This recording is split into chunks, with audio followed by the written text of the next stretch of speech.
안녕하세요. 작가와의 만남의 연호진입니다. 요즘 집값이 천정부지로 오름에 따라 경매에 대한 열기가 뜨거운데요. 오늘은 경매 현장에서 벌어지는 리얼스토리, 고수익 내는 경매 뒷담화의 저자 우리 강윤식 작가님 모셔보겠습니다. 예. 작가님 안녕하세요. 반갑습니다. 안녕하세요. 네네. 소개 좀 해주시죠. 예. 이번에 경매 뒷담화 책을 내게 된 강윤식입니다. 그동안 경매한 남자로 계속 살아오다가 오래간만에 책을 내게 됐네요. 그럼 제 소개를 좀 간단하게 드린다면은 랜드프로에서 지금 경매 실무 교수하고 있고요. 그 유료 사이트 그 구독션이라고 있습니다. 근데 거기에서 이제 상담위원으로 좀 일을 하고 있고 중앙대하고 건국대 같은 데서 주강도 좀 하고 그래서 조금 경매로서 계속 전업적으로 일을 좀 하고 있었습니다. 그래서 요번에 출간하게 됐는데요. 제가 조그맣게 그 카페를 하나 운영하고 있는 게 다음 카페에 프리버드 경매 이야기 그리고 경매 법인 투자법인인 밝은 미래 투자 운영하고 있습니다. 네. 굉장히 많은 일들을 하고 계신데요. 네, 교수님 그러면 이 책을 쓰시게 된 동기가 있을까요? 있지요. 지금 시중에 책이 참 많이 나와 있습니다. 근데 이 책이 사실은 어떤 그 독자들에게 알려주는 것이 일정해요. 하나의 단락이라든가 하나의 어떤 그 소재를 갖고서는 각색해서 이분도 그거 갖고 쓰고 저분도 그거 갖고 쓰다 보니까 읽는 독자분들이 다 규격화되고 정형화되더라고요. 그래서 저는 이래서는 경매 거푸집을 씌우는 것이지 사실 창의적인 경매는 못하겠다. 그래서 제가 조금 사례를 갖다가 몇 개 제시함으로써 어떤 방향 제시를 좀 하고 싶었고 그들만의 어떤 솔루션을 찾을 수 있는 어떤 틀을 마련해보자 이 책을 좀 쓰게 됐습니다. 네. 그러니까 어떻게 보면 좀 규격화되고 정형화되는 경매의 좀 획일화를 좀 막기 위해서 좀 다양한 사례들을 가지고 경매에 있는 그대로의 민낯을 좀 보여주기 위해서 작성을 하셨다는 말씀이시죠? 네, 맞습니다. 네. 자, 그렇다면 이 책의 핵심 포인트, 좀 이 책에 대해서 좀 설명을 좀 해주시죠. 그럴까요? 사례 위주로 책을 좀 썼습니다. 그런데 이제 많은 분들이 사실은 잘 모르고 있던 부분들 중에서 좀 왜곡된 것도 있어요. 많이 있는데 예를 들자면은 제가 예전에 썼던 책 365일 월세 받는 남자의 고수익 나는 경매에 법정지상권 시작했던 것이 한 10년 세월이 지났는데 지금 끝났어요. 얼마 전에 끝났습니다. 그래서 이번에 끝난 내용을 사례로 좀 집어넣어서 정말로 법정지상권의 시작과 끝이 어떻게 되는지를 썼고요. 또 그리고 대지권이 없는 건물만 낙찰받아서 수익냈던 사례. 지금 도로 같은 경우에는 경매에서 굉장히 저가로 매각이 되고 있습니다. 근데 그 도로를 낙찰받아서 수익냈던 사례. 명도 전문 업체, 우리나라 손 안에 꼽는 명도 전문 업체에 4억을 낙찰받아서 좀 수익을 냈던 사례. 또는 조합원의 아파트를 유치권 들어가 있는 아파트를 좀 잘 해결했던 그런 사례들을 쭉 모아서 썼습니다. 네. 아무래도 그 경매에 낙찰받는 것도 또 중요하지만 그 명도가 또 쉽지 않아서 명도에 대해서 또 굉장한 또 공포심과 좀 어려움을 느끼는 분들도 좀 많이 있으시거든요. 그런 부분에 대한 내용도 다 들어가 있다는 말씀이시죠? 그렇죠. 많이 들어가 있습니다. 그렇군요.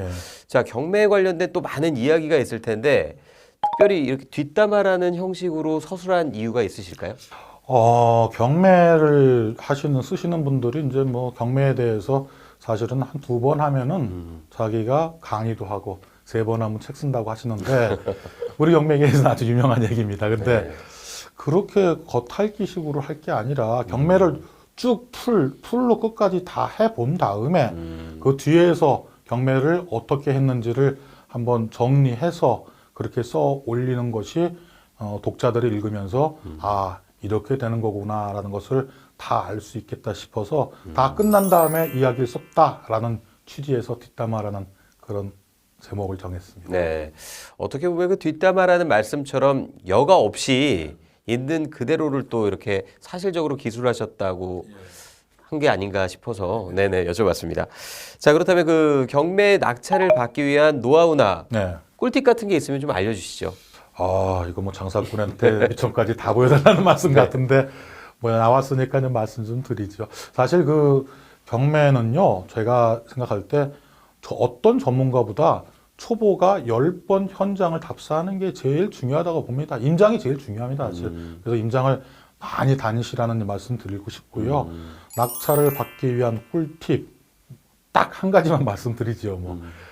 저는 저 같은 경우에는 이제 입찰 보는 당일날 아침에 일어나면은 이제 법원에 가기 전에 사이트를 엽니다. 열어서 유료 정보 사이트 같은 경우에는 매일매일 조회 횟수가 나옵니다. 그런데 그 시점은 0시예요. 0시부터 아침까지 내가 입찰하는 그날 0시부터 입찰하는 그 순간까지 내 사건을 조회한 사람이 어느 정도 되어 있는지를 확인해 보고 입찰에 응하시면은 아마 낙찰가 산정이라든가 낙찰 확률이 좀 높아지지 않을까 그렇게 생각합니다. 한마디로 얼마만큼 사람들이 관심이 있고 그렇죠. 대략적인 경쟁률이 어느 정도 될지를 좀 파악하고 가는 게 좋을 것 같다는 말씀이시죠. 그렇죠. 밤에 한밤중에 밤 2시, 3시에 그거 보는 사람들은 다음날 입찰 보겠다는 사람들이니까요. 네.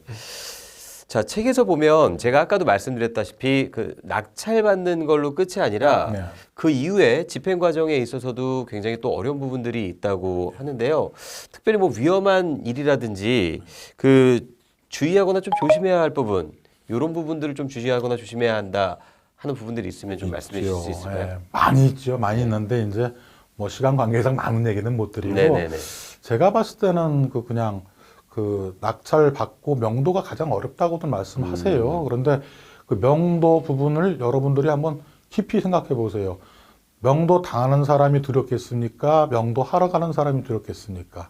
아무래도 소유자가 강자입니다. 조금 관용을 갖고 접근하신다면 좋겠고요. 그 명도의 그 핵심 포인트를 딱 한마디로 말씀드리자면은 감정 조절입니다. 감정 조절. 중국에 보면은 이제 후흑학이라는 게 있어요. 이게 뭐냐면은 상대방에게 내 어떤 민낯을 보이지 않고 내 속마음을 보이지 않는다는 그 후흑학이 있는데 그 점유자에게도 나의 속을 보이지 않으면서 어떤 협상에 응하시면 좋겠고 또 하시다 보면 또 그런 말씀들을 하시더라고요. 나 이제 돈 벌기 위해서 재테크 수단으로 경매를 택했는데 나 이 사람만 내쫓으면 무조건 되는 거야. 돈이고 뭐고 다 필요 없어. 감정에 휘말려 갖고요. 감정 다스리는 그거 절대로 놓치지 마시라고. 저는 명도는 감정 다스리기 달려 있다. 네. 그 말씀드리고 싶습니다. 아무래도 또 그 명도를 당하는 분의 입장에서도 네. 조금의 그 관용과 여유는 좀 필요하지 않을까. 필요하죠. 네. 예. 그런 말씀이신 것 같습니다. 자, 그렇다면 교수님 그 마지막으로 우리 독자분들께 한마디 좀 당부하시고 싶은 이야기가 있으시다면 예. 해주시죠. 그 경매가 참 보기는 쉬워요. 그게 무슨 얘기냐면은 사서 팔고 그 마진 가지면 된다. 뭐 이렇게 생각하시는데 경매는 그렇게 쉬운 분야가 아닙니다. 사실은. 왜냐하면은 창의성이 굉장히 들어가요. 그 돌출 상황이 발생하면은 그 돌출 상황 발생하는 것들 모두가 각기 다 다릅니다. 그래서 뭐 비슷해 보여도 사람이 다르고 형태가 다르고 뭐 방법이 다르기 때문에 저는 기본기에 충실하면은 그거를 풀어낼 수 있는 솔루션은 항상 나올 수 있다라고 좀 생각을 합니다. 그래서 그런 부분들을 좀 착실히 하시면 좀 좋으실 것 같고요.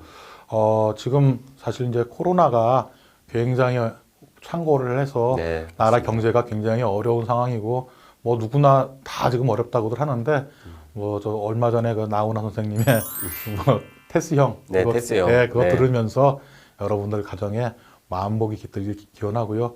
제 책 많이 좀 구독해 주셨으면 감사하겠습니다. 네네.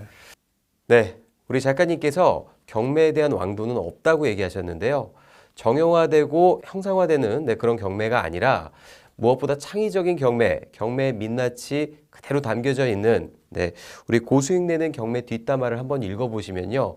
여러분들께서 어떻게 경매에 임해야 될지 그 기초부터 차근히 준비할 수 있는 노하우가 있지 않을까 싶습니다. 네, 작가의 만남. 저희는 다음 시간에 또 다른 도서로 여러분들 또 찾아뵙고 인사드리도록 하겠습니다. 시청해주신 여러분 감사합니다.